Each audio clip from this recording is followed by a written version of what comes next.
ਬੇਲ ਦੇ ਉੱਤੇ ਬਾਹਰ ਆਏ।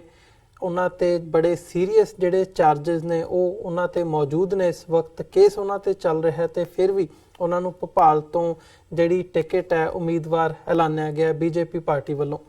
ਸੋ ਜਿੱਥੇ ਇੱਕ ਪਾਸੇ ਇਦਾਂ ਦਾ ਮਾਹੌਲ ਹੈ, ਉੱਥੇ ਪਾਸੇ ਜਦੋਂ ਅਸੀਂ ਘੱਟ ਗਿਣਤੀਆਂ ਦੀ ਗੱਲ ਕਰਨੀ ਹੋਵੇ ਤਾਂ ਸਿੱਖ ਪੋਲੀਟੀਕਲ ਪ੍ਰਿਜ਼ਨਰਸ ਦਾ ਇਸ਼ੂ ਸਾਡੇ ਸਾਹਮਣੇ ਹੈ।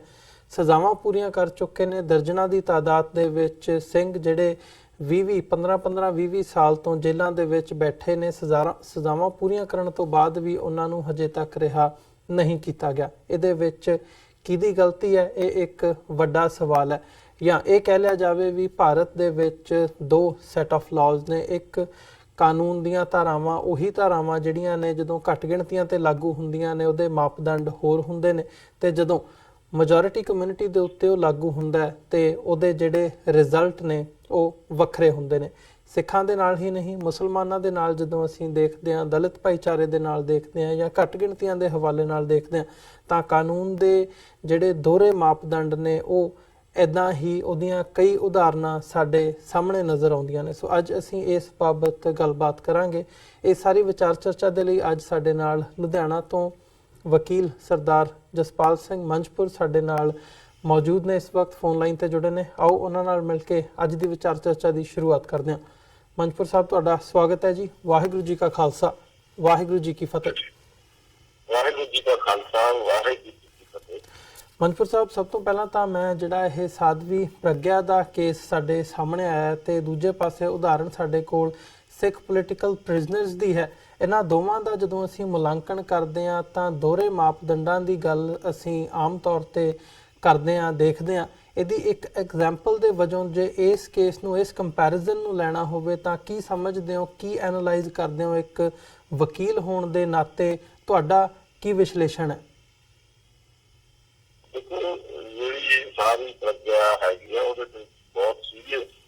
ਜਿਹੜੇ ਐਲੀਗੇਸ਼ਨ ਹੈਗੇ ਆ ਵੀ ਤਾਂ ਜਿਵੇਂ ਤੁਸੀਂ ਆਪ ਹੀ ਕਿਹਾ ਵੀ ਜੇ ਇਹੋ ਜਿਹੇ ਐਲੀਗੇਸ਼ਨ ਕਿਸੇ ਘੱਟ ਗਿਣਤੀ ਸੰਬੰਧਿਤ ਵਿਅਕਤੀ ਦੇ ਉੱਤੇ ਹੋਣ, ਤਾਂ ਮੁਸਲਮਾਨ ਹੋਵੇ, ਸਿੱਖ ਹੋਵੇ, ਤਾਂ ਫਿਰ ਉਹਦਾ ਤਾਂ ਇੱਕ ਤਰ੍ਹਾਂ ਦਾ ਜੀਣਾ ਦੁੱਧਰ ਜਿਹੜਾ ਕੀਤਾ ਜਾਂਦਾ ਜੀ। ਇਹ ਆਪਣਾ ਨਾਲ ਸੰਬੰਧਿਤ ਲੋਕ ਨੇ ਜਾਂ ਕੋਈ ਪੋਲੀਟਿਕਸ ਦੇ ਵਿੱਚ ਵੀ ਪੁਰਾਣੀ ਖਾੜਕੂ ਮੂਵਮੈਂਟ ਦੇ ਵਿੱਚੋਂ ਵੀ ਕੋਈ ਅੱਗੇ ਆਉਂਦਾ ਤਾਂ ਉਹਨਾਂ ਨੂੰ ਫਿਰ ਕਿਸੇ ਕੇਸ ਪਾ ਕੇ ਉਹਨਾਂ ਨੂੰ ਜਿਹੜੀ ਪੋਲੀਟਿਕਸ ਦੇ ਵਿੱਚ ਵੀ ਜਿਹੜਾ ਉਹਨਾਂ ਨੂੰ ਅੱਗੇ ਉਹ ਲੋਕ ਕਾਮਯਾਬ ਨਾ ਹੋਣ। ਤਾਂ ਦੂਜੇ ਪਾਸੇ ਪ੍ਰਕਿਰਿਆ ਦੇ ਸੰਬੰਧ ਦੇ ਵਿੱਚ ਉਹਨੂੰ ਖਾਸ ਤੌਰ ਦੇ ਉੱਤੇ ਉਹਨੂੰ ਉਭਾਰਿਆ ਜਾ ਰਿਹਾ। ਸਾਰੇ ਕੈਂਡੀਡੇਟਾਂ ਬਾਰੇ ਕਈ ਨਰਿੰਦਰ ਮੋਦੀ ਜਾਂ ਅਮਿਤ ਸ਼ਾਹ ਨਹੀਂ ਬੋਲਦੇ, ਇੱਥੇ ਕਈ ਪੰਜਾਬ ਦੇ ਕਈ ਬੀਜੇਪੀ ਦੇ ਕੈਂਡੀਡੇਟ ਹੈਗੇ ਜਿਹੜੇ ਸ਼ਾਇਦ ਮੈਨੂੰ ਲੱਗਦਾ ਅਮਿਤ ਸ਼ਾਹ ਦਾ ਨਰਿੰਦਰ ਮੋਦੀ ਦੇ ਗਾਲੀਆਂ ਹੁੰਦੀ ਹੋਵੇ ਉਹਨਾਂ ਦੀ, ਪਰ ਇਸ ਨੂੰ ਉਹ ਸੈਂਟਰਲਾਈਜ਼ ਕਰਕੇ ਮੋਦੀ ਤੇ ਅਮਿਤ ਸ਼ਾਹ ਤੇ ਉਹਨਾਂ ਦੀ ਜਿਹੜੀ ਟੀਮ ਹੈਗੀ ਆ ਉਹ ਖਾਸ ਤੌਰ ਤੇ ਉਭਾਰ ਇੱਕ ਤਾਂ ਸਿੱਧਾ ਟਕਰਾਅ ਜਿਹੜਾ ਘੱਟ ਗਿਣਤੀਆਂ ਮੁਸਲਮਾਨਾਂ ਸਿੱਖਾਂ ਦੇ ਨਾਲ ਉਹ ਹੈਗਾ ਹੀ ਹੈ। ਤਾਂ ਸਟੇਟ ਦਾ ਜਿਹੜਾ ਭਾਵੇਂ ਉਹ ਕਾਂਗਰਸ ਦਾ ਭਾਵੇਂ ਬੀਜੇਪੀ ਆ, ਇੱਕ ਇਹਨਾਂ ਦੇ ਆਪਸੀ ਟਕਰਾਅ ਜਿਹੜਾ ਹੁਣ ਹੈਗਾ ਵੀ ਕਾਂਗਰਸ ਦੇ ਵੀ ਰਾਹੁਲ ਗਾਂਧੀ ਵੀ ਥਾਂ ਮੰਦਰਾਂ ਦੇ ਉੱਤੇ ਝੋਟੀਆਂ ਪਾ ਕੇ ਜਾ ਕੇ ਦਿਖਾ ਰਿਹਾ ਸੀ ਮੈਂ ਵੀ ਹਿੰਦੂ ਹਾਂ ਜੀ। ਉਹਨਾਂ ਨੇ ਫਿਰ ਅਲਟਰਾ ਜਿਹੜਾ ਹਿੰਦੂਤਵਾ ਜਿਹੜਾ ਉਹਨੂੰ ਉਹਨਾਂ ਨੇ ਸਿੱਧੇ ਤੌਰ ਦੇ ਉੱਤੇ ਜਿਹੜੀ ਇੱਕ ਸਥਾਪਨਾ ਸ਼ੁਰੂ ਕੀਤੀ ਆ। ਇੱਕ ਪਾਸੇ ਉਹ ਸਟੇਟ ਦਾ ਇੱਕ ਸ਼ਹੀਦ ਆ ਹਿੰਮਤ ਕਰਕੇ ਇਹ ਕਮਾਨ ਦਾ ਕੋਈ ਕਲਚਰ ਸੀ ਜਿਹਨੇ ਸਾਰਾ ਕੁਝ ਅਨਕ ਕੀਤਾ। ਜਿਹੜਾ ਹਿੰਦੂ ਕਈ ਆਤਵਾਦੀ ਜਥੇਬੰਦੀਆਂ ਹੈਗੀਆਂ ਅਮੀਰ ਗੋਪਾਲ ਤੇ ਹੋਰ ਉਹਨਾਂ ਨੇ ਬਣਾਈਆਂ ਸੀ, ਜਿਹੜੇ ਕਰਨਲ ਪ੍ਰੋਹੋਤ ਇਹਨਾਂ ਦਾ ਜਿਹੜੇ ਤੁਸੀਂ ਅੱਜ ਜੀਵਾਨੰਦ ਵੀ ਬਣੀ ਹੋਇਆ ਪਿਛਲੇ ਦਿਨ ਜੀ। ਉਹਦੇ ਉੱਤੇ ਜਿਹੜਾ ਇਹਨਾਂ ਦਾ ਬੰਦਾ ਸੀ ਸੁਨੀਲ ਜੋਸ਼ੀ, ਉਹਦੇ ਮਦਦ ਦੇ ਚਾਰਜ ਵੀ ਪ੍ਰੀਖਿਆ ਠਾਕਰ ਤੇ ਹੈਗੇ ਆ, ਕਿਉਂਕਿ ਉਹਨੇ ਕਿਹਾ ਵੀ ਇਹ ਸਾਰਾ ਕੁਛ ਉਹ ਬੰਦਾ ਕਾਬੂ ਆ ਗਿਆ ਅਤੇ ਸਾਰਾ ਕੁਛ ਹੋਰ ਵੀ ਲੱਗਦਾ ਤਾਂ ਨਰਿੰਦਰ ਮੋਦੀ ਤੇ ਬੀਜੇਪੀ ਵੱਲ ਵੀ ਜਾ ਸਕਦੇ ਸੀ ਵੀ ਉਹਦਾ ਕਤਲ ਵੀ ਇਹਨੇ ਪ੍ਰੀਖਿਆ ਠਾਕਰ ਨੇ ਕੀਤਾ। ਇਹ ਐਲੀਗੇਸ਼ਨ ਇਹ ਤੇ ਹੈਗੀ ਆ ਜੀ। ਇਹੋ ਜਿਹੇ ਕੇਸਾਂ ਵਾਲੇ ਨੂੰ ਮੇਨ ਸਟ੍ਰੀਮ ਜਿਹੜੀ ਕੇਸੀ ਹੈਗੀ ਉਹ ਉਦਾਹਰਨਾਂ ਤੇ ਉਹਨੂੰ ਜਿਹੜੇ ਜਿਹੜਾ ਹਿੰਮਤ ਕਰਕੇ ਉਹਨੇ ਕਿਹਾ ਵੀ ਮੇਰੇ ਸ਼ਰਾਬ ਦੇ ਨਾਲ ਹੀ ਉਹ ਮਰਿਆ, ਮੈਂ ਉਹਨੂੰ ਤੱਕ ਨਹੀਂ ਜਾਣਾ ਤੇ ਉਹ ਮਰ ਗਿਆ। ਸੋ ਇਹ ਪੋਲੀਟਿਕਸ ਜਿਹੜੀ ਹੈਗੀ ਆ ਜਿਹਦੇ ਅਲਟਰਾ ਹਿੰਦੂਇਜ਼ਮ ਜਿਹੜਾ ਉਹ ਉਭਾਰ ਰਿਹਾ, ਉਹਨਾਂ ਨੂੰ ਲੱਗਦਾ ਵੀ ਹੋਰ ਮੁੱਦਿਆਂ ਦੇ ਉੱਤੇ ਵੀ ਘਿਰੇ ਹੋਏ ਆ ਤੇ ਉਹ ਇਹਨਾਂ ਕੰਮਾਂ ਦੇ ਲਈ ਜਿਹੜੇ ਉਹਨਾਂ ਦੇ ਨਾਲ ਸੰਬੰਧਿਤ ਵਕੀਲ ਰਹੇ ਆ, ਜਿਵੇਂ ਜਿਹੜੇ ਉਹਨਾਂ ਨੇ ਜੱਜਾਂ ਉਹਦੇ ਪ੍ਰਮੋਟ ਕੀਤੇ ਆ ਹਾਈ ਕੋਰਟਾਂ ਦੇ ਵਿੱਚ, ਡਿਫਰੈਂਟ ਤੇ ਸੁਪਰੀਮ ਕੋਰਟਾਂ ਦੇ ਵਿੱਚ, ਉਹਨਾਂ ਦੇ ਰਾਹੀਂ ਜਿਹੜਾ ਫੈਸਲਾ ਕਿਸੇ ਨਹੀਂ ਲੈ ਸਕਦੀ ਉਹ ਜੁਡੀਸ਼ਰੀ ਦੇ ਰਾਹੀਂ ਜਿਹੜੇ ਉਹ ਫੈਸਲੇ ਜਿਹੜੇ ਆ ਥੋਪੇ ਜਾ ਰਹੇ ਆ ਦੂਜੀਆਂ ਪਾਰਟੀਆਂ ਦੇ ਲੀਡਰਾਂ ਦੇ ਉੱਤੇ ਜਾਂ ਉਹਨਾਂ ਨੂੰ ਤਲਬ ਕਰਨ ਦੀ ਗੱਲ ਹੋ ਗਈ ਤੇ ਉਹ ਸਾਰਾ ਜਾਣੀ ਕਿ ਇੱਕ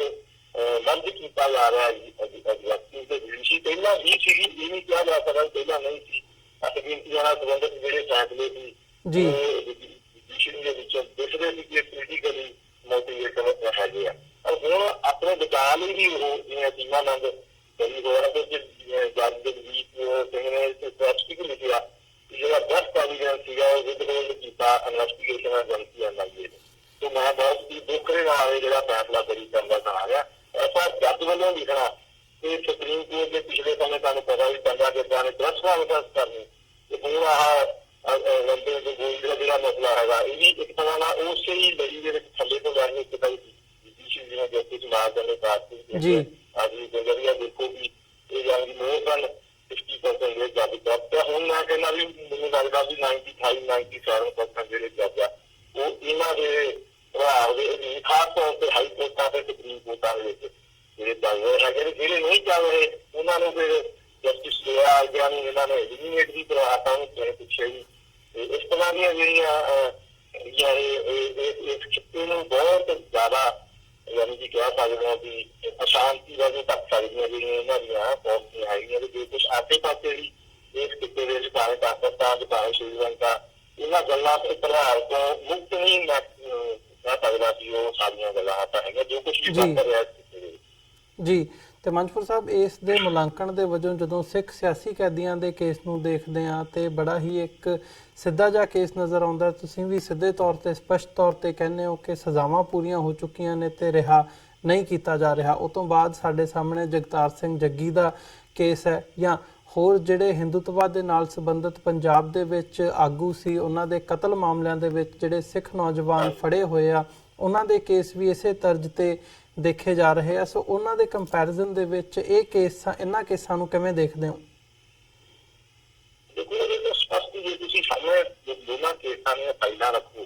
ਠੀਕ ਹੈ ਡਾਕੂਮੈਂਟਰੀ ਤੌਰ ਦੇ ਉੱਤੇ ਕਿਸੇ ਦੇ ਖਿਲਾਫ ਕੁਝ ਐਵੀਡੈਂਸ ਹੋ ਸਕਦਾ ਕੋਈ ਸਖਤ ਸਾਫ਼ ਐਵੀਡੈਂਸ ਹੋ ਸਕਦਾ। ਪਰ ਜਿਹੜੀ ਵਿਅਕਤੀ ਦੇ ਸਿੱਧੇ ਰੂਪ ਚ ਹੁਣ ਜੁਡੀਸ਼ੀ ਦੀ ਵਿਤਕਰੇਬਾਜ਼ੀ ਹੈਗੀ ਆ ਇਹ ਜਾਣੀ ਕਿ ਲੱਗਦਾ ਨਹੀਂ ਕਿ ਉਹ ਕਿਸੇ ਤਰ੍ਹਾਂ ਦੇ ਪੋਲੀਟੀਕਲ ਪ੍ਰਭਾਵ ਤੋਂ ਦੀ ਹੈ। ਭਾਈ ਜਗਤਾਰ ਸਿੰਘ ਵਾਲਾ ਦੀ ਗੱਲ ਕਰ ਲਈਏ ਉਹਨਾਂ ਦਾ ਦਿੱਲੀ ਕੋਈ ਕੇਸ ਨਹੀਂ ਇੰਨੀ ਗੱਲ ਪੰਜਾਬ ਦੀਆਂ ਕੋਰਟਾਂ ਨੇ ਸ਼ੌਜਨ ਜੱਜਾਂ ਨੇ ਕਈਆਂ ਨੇ ਤੇ ਛੋਟੀਆਂ ਕੋਰਟਾਂ ਨੇ ਵੀ ਪ੍ਰੋਡਕਸ਼ਨ ਭੇਜੀ ਪੇਸ਼ ਕਰੋ ਉਹ ਪੇਸ਼ ਹੀ ਨਹੀਂ ਕਰਦੇ। ਉਹਨੂੰ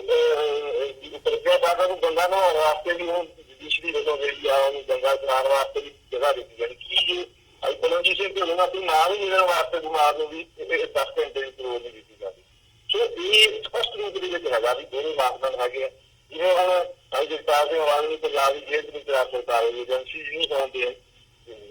ਸੈਂਟਰ ਹੋਮ ਮਿਨਿਸਟਰੀ ਨਹੀਂ ਹੋਣ ਦਿੰਦੀ ਪਰ ਦੂਜੇ ਪਾਸੇ ਜਿਹੜੀਆਂ ਇੱਥੇ ਕੇਸ ਚੱਲਦੇ ਹੈਗੇ ਜਿਵੇਂ ਜਿੱਦਾਂ ਦਿੱਲੀ ਜੌਹਰ ਮਾਰਾ ਕੁਲਦੀਪ ਸਿੰਘ ਸ਼ੇਰਾ ਦਾ ਮਨਦੀਪ ਸਿੰਘ ਦੱਸਾ ਜਿਹਨਾਂ ਦੀ ਨੌਜਵਾਨ 10-12 ਹੈਗੇ ਸੁਪਰੀਮ ਕੋਰਟ ਦੇ ਵਿੱਚ ਆਇਆ ਹੋਇਆ ਕਿ ਇਹਨਾਂ ਨੂੰ ਕੇਸ ਵੀ ਦਿੱਲੀ ਜਾ ਕੇ ਜਾਈਆਂ ਤੇ ਬੰਦੇ ਦੀ ਧਿਆਨ ਦੇ ਕੇ ਰੱਖੇਗਾ। ਅਸੀਂ ਤਾਂ ਇਹ ਯਤਨ ਕਰਦੇ ਹਾਂ ਕਿ ਜਿਹੜੇ ਪੰਜਾਬ ਤੋਂ ਬਾਹਰ ਜ਼ਿਲ੍ਹਾ ਦੇ ਇੱਕ ਕੈਦੀ ਹੈਗੇ ਆ ਭਾਈ ਅਮਰੀਕ ਸਿੰਘ ਭਾਪਾ ਭਾਈ ਦਰਾ ਸਿੰਘ ਹੋਇਆ ਜਗਤਾਰ ਸਿੰਘ ਹੋਇਆ ਵੀ ਪੰਜਾਬ ਦੀ ਅਟਵਰ ਪੰਜਾਬ ਦੀ ਜੇਲ੍ਹ ਚ ਆ ਜਾਣ ਜੀ ਇਹ ਤਾਂ ਸਗੋਂ ਜਿਹੜੇ ਇੱਥੇ ਬਾਕੀ ਹੈਗੇ ਉਹਨਾਂ ਦੀ ਦਿੱਲੀ ਲੈ ਕੇ ਜਾਣ ਦੀ ਜਾਂ ਪੰਜਾਬ ਤੋਂ ਬਾਹਰ ਲੈ ਕੇ ਜਾਣ ਦੀ ਜਿਹੜੀ ਆ ਉਹ ਐਗਜ਼ੈਕਟਿਵ ਨਹੀਂ ਕਰ ਸਕਦੀ ਆਪਣੀ ਬੱਚਿਆਂ ਦੀ ਰਾਣੀ ਉਹ ਜੁਡੀਸ਼ਰੀ ਦੀ ਰਾਣੀ ਉਹ ਪ੍ਰੋਸੀਡਿੰਗ ਵੀ ਸਟੇ ਕਰਾਤੀ ਉਹ ਪਿਛਲੇ ਪਾਣੀ ਮਹੀਨਿਆਂ ਤੋਂ ਕੁਛ ਉਹਨਾਂ ਕੇਸਾਂ ਚ ਹੋ ਨਹੀਂ ਗਿਆ ਸੁਪਰੀਮ ਕੋਰਟ ਨੇ ਪ੍ਰੋਸੀਡਿੰਗ ਇਹ ਪਾਰਟੀ ਫੰਡਿਆਂ ਜਾਰੀ ਕਰ ਦਿੱਤੇ ਸਕਦੇ ਤੇ ਹੁਣ ਉਹਨਾਂ ਨੇ ਇਹ ਕਹਿ ਕੇ ਵੀ ਇਹਨਾਂ ਦੀ ਜਾਨ ਨੂੰ ਖਤਰਾ ਜਗਤਾਰ ਸਿੰਘ ਜੌਹਰ ਉਹਨਾਂ ਦੀ ਜਾਨ ਨੂੰ ਖਤਰਾ ਅਮਰੀਕ ਸਿੰਘ ਸ਼ੇਰੇ ਦਾ ਬਿਲ ਪੰਜਾਬ ਦੀਆਂ ਜੇਲ੍ਹਾਂ ਤੇ ਦਿੱਲੀ ਤੇ ਵੀ ਸੁਰੱਖਿਅਤ ਰੱਖਾਂਗੇ। ਦਿੱਲੀ ਚ ਕੀ ਹੋ ਰਿਹਾ ਦਿੱਲੀ ਚ ਜਿਹੜੇ ਹਿੰਦੂਤਵਾ ਨਾਲ ਸੰਬੰਧਿਤ ਕੋਈ ਕੈਦੀ ਹੈਗੇ ਆ ਉਹ ਜਿਹੜੀਆਂ ਆਰਥਿਕ ਗਾੜੀਆਂ ਹੈਗੀਆਂ ਜਿਹੜੀਆਂ ਕਹਿ ਸਕਦੇ ਵੀ ਚੱਲੀਆਂ ਹੋਈਆਂ ਹੁਣ ਐਗਜ਼ੀਕਿਊਟ ਹੋਈਆਂ ਨੇ ਉਹ ਕੀਦਾ ਫੇਲ ਹੋਈਆਂ ਨੇ ਹਿੰਦੂਤਵਾ ਦੇ ਰਾਜ ਸਕਦਾ ਤਾਂ ਉਹ ਜਿਹੜੇ ਮੁਸਲਮਾਨ ਕੈਦੀਆਂ ਜਾਂ ਦੂਜੀਆਂ ਕੌਮਾਂ ਦੇ ਕੈਦੀਆਂ ਦੇ ਨਾਲ ਕਿੱਦਾਂ ਦਾ ਵਿਹਾਰ ਕਰਦੇ ਤੁਸੀਂ ਦੇਖੀ ਜਾਂ ਪਿਛਲੇ ਦਿਨ ਉਹ ਮੁਸਲਮਾਨ ਕੈਦੀ ਦੇ ਉੱਤੇ ਵਿਫਲਤਾ ਉਹਨਾਂ ਨੂੰ ਹੋਣ ਕਿ ਤੇਰੇ ਸਰੀਰ ਦੇ ਉੱਤੇ ਹੋਣ ਹੋ ਜਾਣਾ ਉੱਥੇ ਸਾਡੇ ਬੰਦੇ ਕਿਵੇਂ ਸੁਰੱਖਿਅਤ ਹੋ ਸਕਦੇ ਆ ਇਹ ਜਿਹੜੇ ਦੇ ਯਾਸੀਨ ਮਲਿਕ ਦੇ ਵਾਈਸ ਦੇ ਤਰਫਾਂ ਯਾਸੀਨ ਦਿੱਲੀ ਜਾ ਕੇ ਧਿਆਨ ਦੇ ਐਨਆਈਏ ਆਏ ਸੋ ਐਨਆਈਏ ਇੱਕ ਪੋਲੀਟੀਕਲ ਟੂਲ ਜਿਹੜਾ ਹਿੰਦੁਸਤਾਨ ਦਾ ਜਿਹੜਾ ਉਹਦੇ ਤੌਰ ਤੇ ਇਹ ਕੰਮ ਕਰ ਰਹੇ ਹੈਗੇ ਆ ਘੱਟ ਗਿਣਤੀਆਂ ਸੰਬੰਧਿਤ ਭਾਵੇਂ ਸਿੱਖ ਹੋਣ ਭਾਵੇਂ ਮੁਸਲਮਾਨ ਹੋਣ ਉਹਨਾਂ ਨੂੰ ਲੰਮੇ ਸਮੇਂ ਜੇਲ੍ਹਾਂ 'ਚ ਰੱਖਣ ਦੇ ਬਾਅਦ ਉਹਨਾਂ ਨੂੰ ਤੰਗ ਪਰੇਸ਼ਾਨ ਕਰਨ, ਉਹਨਾਂ ਦੀ ਫੈਮਿਲੀ ਨੂੰ ਤੰਗ ਪਰੇਸ਼ਾਨ ਕਰਨ ਦੇ ਜਿਹੜੇ ਸਾਰਾ ਕੰਮ ਹੋ ਰਿਹਾ, ਜਿਹੜੇ ਹਿੰਦੂਤਵ ਨਾਲ ਸੰਬੰਧਿਤ ਹੈਗੇ ਆ ਉਹਨਾਂ ਨੂੰ ਫੈਸਿਲਿਟੇਟ ਕੀਤਾ ਜਾ ਰਿਹਾ, ਉਹਨਾਂ ਦੇ ਐਵੀਡੈਂਸ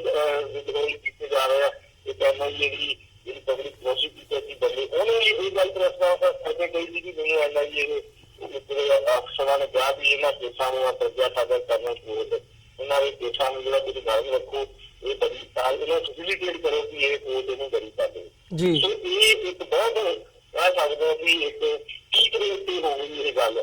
ਕਿ ਜਿਹੜਾ ਜੁਡੀਸ਼ਰੀ ਨੂੰ ਸਿੱਧੇ ਤੌਰ ਦੇ ਉੱਤੇ ਜਿਹੜਾ ਏਦਾਂ ਵਰਤਿਆ ਜਾ ਰਿਹਾ, ਜਿਹੜਾ ਜਦ ਨਹੀਂ ਵਰਤਣੀ ਤੋਂ ਗਏ ਕਰ ਰਿਹਾ, ਉਹਦੇ ਤੋਂ ਕੇਸ ਟ੍ਰਾਂਸਫਰ ਕੀਤੇ ਜਾ ਰਹੇ ਆ। ਤੇ ਜਿਵੇਂ ਦਾ ਕੇਸ ਮੇਕਿੰਗ ਹਾਲੀ ਉਹਨਾਂ ਨੂੰ ਚਾਹ ਲੱਗਦਾ ਹੋਈ ਤਾਂਦਾ ਜੱਜਾ ਨਿਭਾ ਕੇ ਜਿੰਨਾ ਵਾ ਨਾ ਸ਼ਾਇਦ ਇਹ ਇਹਨਾਂ ਦੇ ਨਾਲ ਨਾ ਵਾਜੇ। ਯਾਨੀ ਕਿ ਤੁਸੀਂ ਇਹ ਦੇਖ ਸਕਦੇ ਹੋ ਕਿ ਨੈਸ਼ਨਲ ਇਨਵੈਸਟੀਗੇਸ਼ਨ ਏਜੰਸੀ ਚ ਇੱਕ ਵੀ ਪੰਜਾਬ ਪੁਲਿਸ ਦਾ ਜਾਂ ਤਾਂਦਾ ਵਾਲਾ ਕੋਈ ਬੰਦਾ ਉਹਨਾਂ ਨੂੰ ਜਾਂ ਸਿੱਖ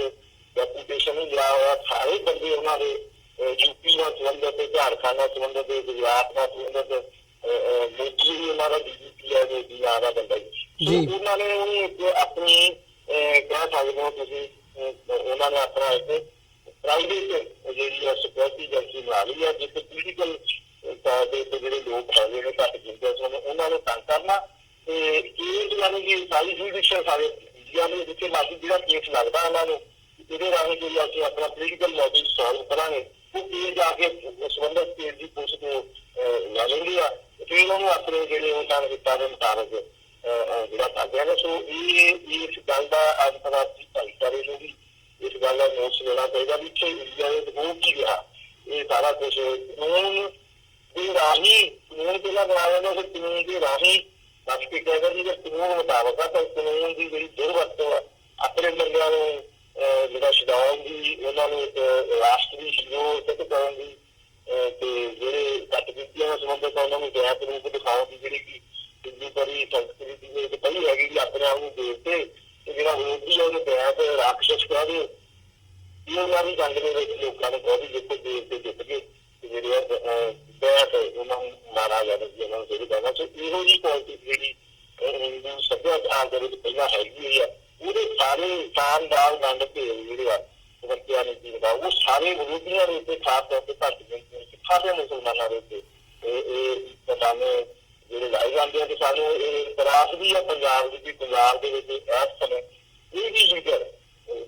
ਜਿਹੜਾ ਇਹ ਸਾਰੇ ਪਾਸੇ ਨੂੰ ਨਾ ਰਾਤ ਰਿਹਾ, ਨਾ ਸਮਝ ਗਿਆ, ਨਾ ਇਹਦੇ ਵਿਅਕਤ ਕਰ ਰਿਹਾ ਤੇ ਇਹ ਅਕਾਲੀ ਦਲ ਬਾਦਲ ਦੁਆਰੇ ਤੋਂ ਰਾਈ ਜਿਹੜਾ ਬੀਜੇਪੀ ਜਿਹੜੀ ਪਾਏਗੀ ਆ ਤੇ ਉਹਨਾਂ ਨੇ ਸੱਚੀ ਕਿ ਉਹਨਾਂ ਨੂੰ ਇੱਕ ਦੂਜੇ ਦੇ ਪੂਰੇ ਪਤਾਂਗੇ ਹੈਗੇ ਆ ਬੀਜੇਪੀ ਬਾਦਲ ਦਾ। ਇਹ ਸਾਰਾ ਕੁਛ ਬਹੁਤ ਹੀ ਅੱਗੇ ਭਵਿੱਖ ਦੇ ਵਿੱਚ ਬਹੁਤ ਸਾਰਾ ਯਾਨੀ ਕਿ ਮਾੜਾ ਸਮਾਂ ਚਾਹ ਸਕਦੇ ਹੋ ਤੁਸੀਂ ਹੋ ਸਕਦਾ ਇਹਨਾਂ ਦੀਆਂ ਜਿਹੜੀਆਂ ਪਾਲਿਸੀਆਂ ਨਜ਼ਰ ਆਉਂਦੀਆਂ ਹੈਗੀਆਂ ਜੀ। ਭਾਈ ਸਾਹਿਬ ਮਨਪ੍ਰੀਤ ਸਾਹਿਬ, ਜਿਵੇਂ ਤੁਸੀਂ ਗੱਲ ਕੀਤੀ ਹੈ ਐਨਆਈਏ ਦੀ, ਤੇ ਇਹ ਜਿਹੜਾ ਕਸ਼ਮੀਰੀ ਆਗੂ ਯਾਸੀਨ ਮਲਿਕ ਦਾ ਮਾਮਲਾ ਹੈਗਾ, ਇੱਦਾਂ ਦਾ ਹੀ ਅਸੀਂ ਦੇਖਦੇ ਹਾਂ ਕਿ ਹੋਰ ਜਿਹੜੇ ਕਸ਼ਮੀਰ ਦੇ ਵਿੱਚ ਆਗੂ ਹੈਗੇ ਆ ਉਹਨਾਂ ਦੇ ਨਾਲ, ਉਹਨਾਂ ਦੀਆਂ ਫੈਮਿਲੀਜ਼ ਦੇ ਨਾਲ ਸੰਬੰਧਿਤ ਜਿਹੜੇ ਨੇ ਅੱਤਵਾਦ ਨੂੰ ਫੰਡ ਕਰਨ ਦੇ ਜਿਹੜੇ ਮਾਮਲੇ ਨੇ ਉਹਦੇ ਥੱਲੇ ਉਹਨਾਂ ਦੀ ਪੁੱਛਗਿੱਛ ਤੇ ਹੋਰ ਸਾਰਾ ਮਾਮਲਾ ਸਾਡੇ ਸਾਹਮਣੇ ਹੈ। ਸੋ ਕੀ ਇਹਨੂੰ ਇਸੇ ਲੜੀ ਦੇ ਨਾਲ ਜੋੜ ਕੇ ਦੇਖਿਆ ਜਾ ਸਕਦਾ ਵੀ ਜਦੋਂ ਘੱਟ ਗਿਣਤੀਆਂ ਦੇ ਮਾਮਲਿਆਂ ਦੀ ਗੱਲ ਆਉਂਦੀ ਹੈ ਤਾਂ ਉੱਥੇ ਜਿਹੜੇ ਇਹ ਹੱਥਕੰਡੇ ਨੇ ਉਹ ਅਪਣਾਏ ਜਾਂਦੇ ਨੇ ਉਹਨਾਂ ਨੂੰ ਹਰਾਸ ਕਰਨ ਦੇ ਲਈ ਤੇ ਉਹਨਾਂ ਨੂੰ ਜਿਹੜਾ ਹੈਗਾ ਉਹਨਾਂ ਦੀਆਂ ਐਕਟੀਵਿਟੀਜ਼ ਨੂੰ ਠੱਲਣ ਦੇ ਲਈ?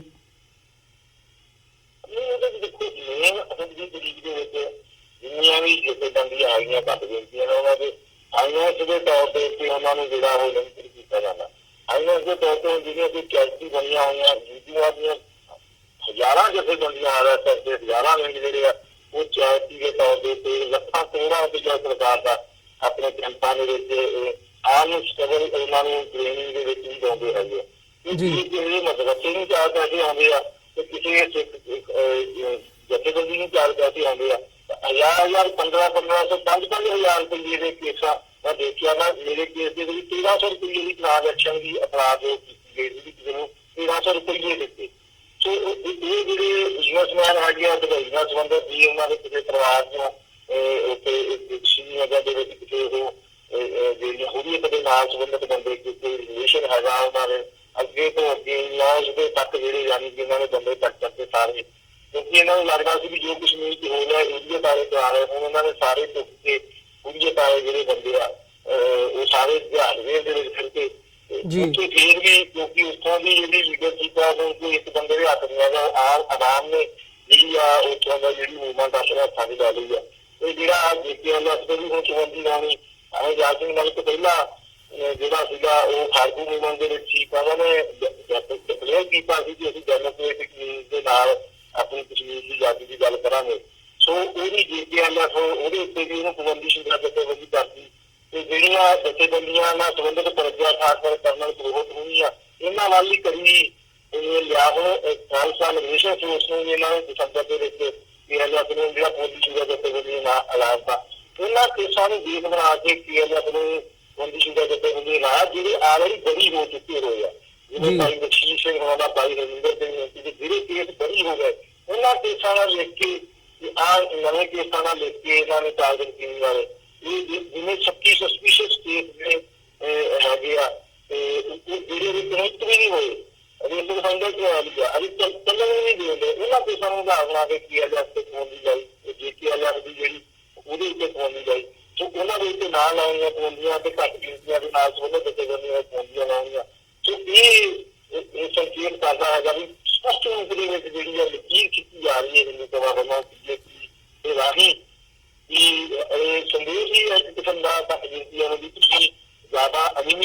ਕੁਛ ਅਸੀਮੀਲੇਸ਼ਨ ਹੋ ਜੂਗੀ ਜੇ ਨਹੀਂ ਅਸੀਮੀਲੇਟ ਹੋਣੀ ਚਾਹੁੰਦੇ ਉਹਨਾਂ ਨੂੰ ਐਲੀਮੀਨੇਸ਼ਨ ਵਾਂਗ ਜਿਹੜੀ ਆ ਉਹ ਇਹਨਾਂ ਦੀ ਜਿਹੜੀ ਬਖਸ਼ ਜਿਹੜੀ ਪਾਲਿਸੀ ਨਾਲ ਸਮਝਦਾ ਜਿਹੜੇ ਉਹ ਲੀਡਰ ਸਾਰੇ ਉਹਦੀ ਤਾਰੇ ਉੱਤੇ ਲੈ ਗਏ ਆ ਉੱਥੇ ਉਹਨਾਂ ਦੇ ਦਬਾਅ ਪਾਉਣਗੇ ਤੁਸੀਂ ਇਹ ਗੱਲਾਂ ਕਰੋ ਜੇ ਨਹੀਂ ਕਰਨਗੇ ਤਾਂ ਉਹਨਾਂ ਨੂੰ ਹੌਲੀ ਹੌਲੀ ਉੱਥੋਂ ਦੀਆਂ ਜੇਲ੍ਹ ਦੀਆਂ ਟੈਕਸੀ ਭੀੜਾ ਵੱਲੋਂ ਜਿਹੜਾ ਉਹਨਾਂ ਨੂੰ ਕੋਈ ਨਾ ਕੋਈ ਨੁਕਸਾਨ ਉਹਨਾਂ ਨੂੰ ਸਰੀਰਕ ਤੌਰ ਦੇ ਉੱਤੇ ਜਾਂ ਦਿੱਲੀ ਮਾਨਸਿਕ ਤੌਰ ਤੇ ਤਾਂ ਦਿੰਦੇ ਹੀ ਹੋਣਗੇ ਤੇ ਸੋ ਇਹੋ ਜਿਹੀ ਜਿਹੜੀ ਗੰਦੀ ਰਾਜਨੀਤੀ ਜਿਹੜੀ ਆ ਉਹ ਧਾਰੀ ਹੁੰਦੀ ਹੈ ਪਰ ਇਸ ਖਿੱਤੇ ਲਈ ਠੀਕ ਨਹੀਂ ਹੈਗਾ ਇਹਨਾਂ ਲਈ ਵੀ ਠੀਕ ਨਹੀਂ ਹੈਗਾ ਇਹ ਭਾਵ ਪਾਣੀ ਦੇ ਸਾਡੇ ਅੱਗ ਲਾ ਰਹੇ ਆ ਇਹ ਭਾਵ ਉਹ ਕੰਮ ਵੀ ਨਹੀਂ ਜਾ ਰਹੀ ਇਹਨਾਂ ਦੇ ਜੀ ਤੇ ਮੰਚਪੁਰ ਸਾਹਿਬ ਜਿਹੜਾ ਇਹ ਚੀਫ ਜਸਟਿਸ ਦਾ ਮਾਮਲਾ ਹੈਗਾ ਇਹਨੂੰ ਤੁਸੀਂ ਕਿਵੇਂ ਦੇਖਦੇ ਹੋ ਰੰਜਨ ਗੋਗੋਈ ਦਾ ਤੁਸੀਂ ਜ਼ਿਕਰ ਕੀਤਾ ਕਿ ਇਹ ਹੁਣ ਜਿਹੜੇ ਸੈਕਸ਼ੂਅਲ ਹਰਾਸਮੈਂਟ ਦੇ ਚਾਰजेस ਲੱਗਣੇ ਆ ਉਹਨਾਂ ਦਾ ਕਹਿਣਾ ਹੈ ਜਵਾਬ ਦੇ ਵਿੱਚ ਉਹਨਾਂ ਨੇ ਕਿਹਾ ਵੀ ਮੇਰੇ ਕੋਲ ਕਈ ਹਾਈ ਪ੍ਰੋਫਾਈਲ ਜਿਹੜੇ ਕੇਸਿਸ ਨੇ ਉਹਨਾਂ ਦੀ ਪੈਰਵਾਈ ਚੱਲ ਰਹੀ ਹੈ ਤੇ ਉਹਨਾਂ ਦੇ ਵਿੱਚ ਮੇਰੇ ਖਿਲਾਫ ਜਿਹੜਾ ਇਹ ਸਾਜ਼ਿਸ਼ ਇੱਕ ਕੀਤੀ ਗਈ ਹੈ ਤਾਂ ਕਿ ਮੈਂ ਕੋਈ ਫੈਸਲਾ ਉਹਨਾਂ ਦੇ ਵਿੱਚ ਨਾ ਕਰ ਸਕਾਂ ਸੋ ਤੁਸੀਂ ਕੀ ਐਨਾਲਾਈਜ਼ ਕਰਦੇ ਹੋ ਕਿ ਜੱਜਮੈਂਟ ਜਿਹੜੀ ਹੈਗੀ ਹੈ ਜਾਂ ਇਸ ਸਾਰੇ ਮਾਮਲੇ ਦੇ ਵਿੱਚ ਇਨਸਾਫ ਕਿਵੇਂ ਕੀਤਾ ਜਾ ਸਕਦਾ ਦੇਖੋ ਇਹ ਸਪਸ਼ਟੀ ਆ ਰਾਫੇਲ ਮਾਮਲੇ ਦੇ ਉੱਤੇ ਤੇ ਹੋਰ ਕਈ ਮਾਮਲਿਆਂ ਦੇ ਉੱਤੇ ਵਿਦਿਆ ਦਾ ਜਿਹੜਾ ਹੈਗਾ ਉਹ ਸਾਰਾ ਕੁਝ ਰੰਜਨ ਗੋਗੋਈ ਦਾ ਜੋ ਪਿਛਲਾ ਰਿਕਾਰਡ ਹੈ ਕਿ ਮੈਂ ਇੱਕ ਵਕੀਲ ਹੋਣ ਦੇ ਨਾਤੇ ਜੱਜਾਂ ਬਾਰੇ ਕੁਝ ਨਾ ਕੁਝ ਜਾਣਕਾਰੀ ਹੁੰਦੀ ਉਹ ਇੱਕ ਆਸਾਨ ਨਾਲ ਸੰਬੰਧਿਤ ਇੱਕ ਦਾ ਬੰਦਾ ਹੈਗਾ ਜੀ ਉਹ ਬਚਣਾ ਵੀ ਇੱਕ ਬੁੱਧ ਬੰਦਾ ਕਹਿ ਸਕਦੇ ਹੋ ਜਿਹੜੀ ਸਾਡੀ ਵਕੀਲਾਂ ਦੇ ਜਿਹੜੀ ਚਰਚਾ ਹੁੰਦੀ ਹੈ ਕਿ ਅੱਜ ਫਲਾਨਾ ਜੱਜ ਕਿਵੇਂ ਆ ਰੰਜਨ ਗੋਗੋਈ ਵਧੀਆ ਕਰਦਾ ਯਾਰ ਇਮਾਨਦਾਰ ਬੰਦਾ ਅੱਜ ਦਾ ਨਹੀਂ ਚੱਲਣ ਵਾਲਾ ਸੋ ਜਿਹੜੀ ਹੁਣ ਸੈਕਸ਼ੂਅਲ ਹਰਾਸਮੈਂਟ ਦਾ ਜਿਹੜਾ ਚਾਰਜ ਦੀ ਗੱਲ ਕੀਤੀ ਉਹ ਔਰਤ ਦਾ ਜਿਹੜਾ ਜਿਹਨੇ ਲਾਇਆ ਹੈਗਾ ਉਹਦਾ ਰਿਕਾਰਡ ਵੀ ਦੇਖਣਾ ਚਾਹੀਦਾ ਉਹਦਾ ਜਿਵੇਂ ਆ ਰਹੀਆਂ ਨਿਊਜ਼ ਆ ਰਹੀਆਂ ਵੀ ਉਹ ਸਾਰਾ ਟੱਬਰ ਸ਼ਾਇਦ ਇੱਦਾਂ ਦਾ ਹੈਗਾ ਜਾਂ ਉਹਦੇ ਉੱਤੇ ਇਹ ਅੱਜ ਦੀ ਤਰੀਕ ਦੇ ਵਿੱਚ ਸੈਕਸ਼ੂਅਲ ਹਰਾਸਮੈਂਟ ਔਰਤ ਦੇ ਵਿਰੋਧ ਖੜਾ ਹੋਵੇ ਉਹਨੇ ਇੱਕ ਵਾਰੀ ਹੋਰ ਤਰ੍ਹਾਂ ਦੀ ਸਥਿਤੀ ਹੁੰਦੀ ਹੈ ਕਿਉਂਕਿ ਇੱਕ ਵਿਸ਼ੇਸ਼ ਕੇਸ ਹੈਗਾ ਚੀਫ ਜਸਟਿਸ ਆਫ ਇੰਡੀਆ ਦੇ ਉੱਤੇ ਇਹ ਗੱਲ ਲੱਗੀ ਹੈਗੀ ਉਹਦੀ ਜਾਂਚ ਜ਼ਰੂਰ ਹੋਣੀ ਚਾਹੀਦੀ ਪਰ ਘੱਟੋ ਘੱਟ ਇਹ ਹੋਣਾ ਚਾਹੀਦਾ ਇਹ ਨਹੀਂ ਕਿ ਇਹ ਚਾਰਜ ਜਾਂਦੇ ਕਿ ਬਾਕੀ ਕੇਸਾਂ ਤੋਂ ਹਟਾ ਦੇ ਜਾਂ ਉਹ ਇੱਕ ਦਬਾਅ ਦੇ ਵਿੱਚ ਲਿਆਂਦਾ ਜਾਵੇ ਕਿ ਤੂੰ ਰਿਜ਼ਾਈਨ ਕਰ ਸੋ ਇਹ ਸਪਸ਼ਟ ਰੂਪ ਦੇ ਵਿੱਚ ਹੈਗਾ ਕਿ ਉਹਦੇ ਮਾਮਲਾ ਸਾਹਮਣੇ ਆਇਆ ਜਦੋਂ ਹੁਣ ਦੇਸ਼ ਦੇ ਮਾਮਲੇ ਦੇ ਉੱਤੇ ਬਹੁਤ ਅਹਿਮ ਜਿਹੜੇ ਸਰਕਾਰ ਨਾਲ ਸੰਬੰਧਿਤ ਜਿਹਦੇ ਉੱਤੇ ਸਰਕਾਰ ਘਿਰੀ ਹੋਈ ਆ ਸਰਕਾਰ ਉਹਦੇ ਉੱਤੇ ਗਲਤ ਆ ਉਹਨਾਂ ਦੇ ਖਿਲਾਫ ਉਹਦੀ ਕੋਈ ਆ ਸਕਦੀ ਹੈਗੀ ਆ ਕੋਈ ਜਜਮੈਂਟ ਆ ਸਕਦੀ ਉਹਨਾਂ ਹਾਲਾਤਾਂ ਦੇ ਵਿੱਚ ਫਿਰ ਅਸੀਂ ਜਿਹੜੀ ਗੱਲ ਕਰਨੀ ਸੋ ਉਹ ਇੱਕ ਸ਼ੱਕ ਦੇ ਘੇਰੇ ਦੇ ਵਿੱਚ ਹੈਗੀ ਆ ਕਿਉਂਕਿ ਬੀਜੇਪੀ ਸਿੱਧੇ ਰੂਪ ਦੇ ਵਿੱਚ ਉਹਨਾਂ ਨੂੰ ਲੱਗਦਾ ਹੋਊਗਾ ਵੀ ਸਾਡੀ ਗੱਲ ਨਹੀਂ ਬਣਨੀ ਸੋ ਉਹਨਾਂ ਨੂੰ ਲੱਗਦਾ ਵੀ ਚੀਫ ਜਸਟਿਸ ਸੀ ਇੱਦਾਂ ਦੇ ਪ੍ਰੈਸ਼ਰ ਦੇ ਵਿੱਚ ਹੋਵੇ ਜਿਹੜਾ ਇਹੋ ਜਿਹਾ ਪੋਜੀਸ਼ਨ ਵਾਲਾ ਬੰਦਾ ਜਿਹੜਾ ਸਹੀ ਹੁੰਦਾ ਮੈਂ ਸਮਝਦਾ ਉਹ ਬੰਦਾ ਫਿਰ ਜ਼ਾਹਿਰ ਕਰਦਾ ਵੀ ਮੈਂ ਜਦ ਮੈਂ ਹੈ ਹੀ ਨਹੀਂ ਤੇ ਫਿਰ ਮੈਂ ਕਿਉਂ ਆਪਣੇ ਉੱਤੇ ਲਵਾਂ ਤੇ ਜਿਹੜਾ ਬੇਸ਼ਰਮ ਬੰਦਾ ਹੁੰਦਾ ਉਹ ਉਹਨਾਂ ਦੀ ਤਾਂ ਉਹਨਾਂ ਨੂੰ ਕੋਈ ਸਾਹਮਣੇ ਹੋ ਰਿਹਾ ਨਹੀਂ ਜੋ ਕੁਛ ਚੱਲ ਰਿਹਾ ਇਸ ਸਿਸਟਮ ਦੇ ਵਿੱਚ ਸੋ ਇਹ ਸ਼ੱਕ ਦੇ ਘੇਰੇ ਵਿੱਚ ਹੈਗਾ ਉਹਨੂੰ ਮਾਮਲਿਆਂ ਤੋਂ ਆਪਣੇ ਹੱਕ ਦੇ ਵਿੱਚ ਆਉਣ ਦੇ ਵਿੱਚ ਜਾਂ ਉਹਨੂੰ ਪਰੇ ਕਰਕੇ ਕੋਈ ਆਪਣੀ ਚੁਆਇਸ ਦਾ ਜਿਹੜਾ ਪੁਲਿਸ ਜਸਟਿਸ ਅੱਗੇ ਲੈ ਕੇ ਆਉਣ ਦੇ ਵਿੱਚ ਉਹਨਾਂ ਦੀ ਬੀਜੇਪੀ ਦੀ ਹੋ ਸਕਦੀ ਉਹਨਾਂ ਨੂੰ ਲੱਗਦਾ ਵੀ ਅਸੀਂ ਦੁਬਾਰੇ ਆਵਾਂਗੇ ਅਗਵਾਈ ਕਰਾਂਗੇ ਫਿਰ ਅਸੀਂ ਜਿਹੜੀ ਆ ਮਤਲਬ ਜਿੰਨੇ ਵੀ ਅੜੇ ਹੋਏ ਨੇ ਉਹ ਕਾਨੂੰਨ ਦੇ ਕੰਡੇ ਦੇ ਕੋਲ ਵੀ ਕੋਈ ਕੀ ਸੁਪਰੀਮ ਕੋਰਟ ਨੇ ਕੀਤਾ ਮੀਡੀਆ ਨੇ ਉਹ ਗੱਲ ਕਹਿੰਦਾ ਵੀ ਕੋਈ ਸੁਪਰੀਮ ਕੋਰਟ ਦਾ ਉੱਚਾ ਕੋਈ ਨਹੀਂ ਸੁਪਰੀਮ ਕੋਰਟ ਨੇ ਜੋ ਕਹਿਤਾ तो वो सुप्रीम कोर्ट के सीधे रूप में अपने एक रूल बना के वरतना चाहते हैं ਉਹਦੇ तहत ही जिन्हें आप पहला गल की हिंदू कल्चर का यही है विच कन्या रखिया हो गया जी हिंदू राजा ने विरोधियों के राजा ने जो उन्होंने निर्माण ਲਈ ਜਾਂ ਉਹਨਾਂ ਨੂੰ ਪ੍ਰਭਾਵਿਤ ਕਰਨ ਲਈ ਜਾਂ ਉਹਨਾਂ ਅਕਸਰ ਆਈ ਸੀਗੀ ਸੋ ਉਹ ਜਿਹੜੀਆਂ ਪਾਲਿਸੀਆਂ ਹੈਗੀਆਂ ਹਿੰਦੂ ਕਲਚਰ ਨੂੰ ਜਿਹੜਾ ਇਹ ਸਾਰੇ ਪਾਸੇ ਬਾਹਰ ਰਹੇ ਉਹਦੇ ਵਿੱਚ ਇਹ ਗੱਲਾਂ ਵੀ ਹੈਗੀਆਂ ਸੋ ਜਿਹੜੀ ਨਾਲ ਹੀ ਇਹ ਗੱਲਾਂ ਹੈਗੀਆਂ ਇਹੋ ਜਿਹੇ ਮੈਨੀਪੂਲੇਸ਼ਨ ਕਰਕੇ ਚੀਫ ਜਸਟਿਸ ਨੂੰ ਪ੍ਰੈਸ਼ਰ ਦੇ ਵਿੱਚ ਜਾਣਾ ਉਹਦੇ ਤੋਂ ਆਪਣੇ ਹੱਕ ਦੇ ਫੈਸਲੇ ਲਾਣੇ ਜਾਂ ਆਪਣੇ ਮੁਤਾਬਕ ਫੈਸਲੇ ਜਾਣ ਦੀ ਉਹਦੇ ਤੇ ਗਵਾਹ ਹੋਣਾ ਜਾਂ ਉਹਨੂੰ ਪਰੇ ਕਰਨਾ ਅਸੀਂ ਆਪਣੀ ਮਰਜ਼ੀ ਦੇ ਵਿੱਚ ਸੋ ਇਹ ਹੱਕ ਦੇ ਘੇਰੇ ਵਿੱਚ ਹੈਗਾ ਇਹਨਾਂ ਮਾਨਵਤਾ ਨੂੰ ਪਰੇ ਕਰਨ ਲਈ ਕੀ ਕਰਦੇ ਕਿ ਹੈਗੇ ਕਾਨੂੰਨ ਉਹ ਉਹਦੀ ਸਟੇਟ ਹੋਏਗਾ ਘੱਟੋ ਘੱਟ ਜਿਸਾਂ ਦੇ ਵਿੱਚੋਂ ਜਿਹੜਾ ਨਹੀਂ ਰੱਖਣਾ ਚਾਹੀਦਾ ਇਹ ਤਾਂ ਦੂਸਰਾ ਗੱਲ ਹੈਗੀ ਹੈ ਜੀ ਬਿਲਕੁਲ ਮਨਪੁਰ ਸਾਹਿਬ ਤੁਹਾਡਾ ਬਹੁਤ ਬਹੁਤ ਧੰਨਵਾਦ ਤੁਸੀਂ ਆਪਣਾ ਸਮਾਂ ਕੱਢਿਆ ਤੇ ਸਾਰੇ ਮਾਮਲੇ ਬਾਰੇ ਵਿਚਾਰਾਂ ਦੀ ਸਾਂਝ ਪਾਈ ਹੈ ਅੱਜ ਦੇ ਸ਼ੋਅ ਦੇ ਵਿੱਚ ਇੱਥੇ ਇਜਾਜ਼ਤ ਚਾਹਾਂਗੇ ਜੀ ਬਹੁਤ ਬਹੁਤ ਧੰਨਵਾਦ ਫਤਿਹ ਦੀ ਸਾਂਝ ਪਾਈ ਹੈ ਅੰਤ ਦੇ ਵਿੱਚ ਵਾਹਿਗੁਰੂ ਜੀ ਕਾ ਖਾਲਸਾ ਵਾਹਿਗੁਰੂ ਜੀ ਕੀ ਫਤਿਹ ਜੀ ਵਿਊਅਰਸ ਉਮੀਦ ਕਰਦੇ ਹਾਂ ਅੱਜ ਦੀ ਇਹ ਗੱਲਬਾਤ ਸਾਡੀ ਜਿਹੜੀ ਐਡਵੋਕੇਟ ਜਸਪਾਲ ਸਿੰਘ ਮੰਚਪੁਰ ਹੋਰਾਂ ਦੇ ਨਾਲ ਸੀ ਤੁਹਾਨੂੰ ਜ਼ਰੂਰ ਪਸੰਦ ਆਈ ਹੋਵੇਗੀ ਸੋ ਜਾਂਦੇ ਜਾਂਦੇ ਤੁਹਾਡੇ ਚਰਨਾਂ ਦੇ ਵਿੱਚ ਵੀ ਬੇਨਤੀ ਕਰਦੇ ਹਾਂ TV 84 ਨੂੰ ਅੱਗੇ ਵਧਾਉਣ ਦੇ ਲਈ ਸਾਨੂੰ ਤੁਹਾਡੀ ਸਹਾਇਤਾ ਦੀ ਲੋੜ ਹੈ TV 84 ਨੂੰ ਡੋਨੇਟ ਕਰਨ ਦੇ ਲਈ ਤੁਸੀਂ ਸਾਡੀ ਵੈਬਸਾਈਟ www.tv84.tv ਤੇ ਜਾ ਕੇ ਸਾਨੂੰ ਡੋਨੇਟ ਕਰ ਸਕਦੇ ਹੋ ਤੇ ਮੰਥਲੀ ਡੋਨੇਸ਼ਨਸ ਦੇ ਲਈ ਪਲੇਜ ਕਰ ਸਕਦੇ ਹੋ ਜੇ ਚੈੱਕ ਰਾਹੀਂ ਡੋਨੇਸ਼ਨਸ ਭੇਜਣੀਆਂ ਚਾਹੁੰਦੇ ਹੋ ਤਾਂ TV 84 ਦੇ ਨਾਂ ਦਾ ਚੈੱਕ ਬਣਾ ਕੇ ਤੁਸੀਂ ਸਾਨੂੰ ਸਾਡੇ ਐਡਰੈਸ ਤੇ ਮੇਲ ਕਰ ਸਕਦੇ ਹੋ 3601 37th ਐਵਨਿਊ ਲੌਂਗ ਆਈਲੈਂਡ ਸਿਟੀ ਨਿਊਯਾਰਕ 11101 ਵੈਬਸਾਈਟ ਇੱਕ ਵਾਰ ਫਿਰ ਦੱਸ ਦਿਆਂ www.tv84.tv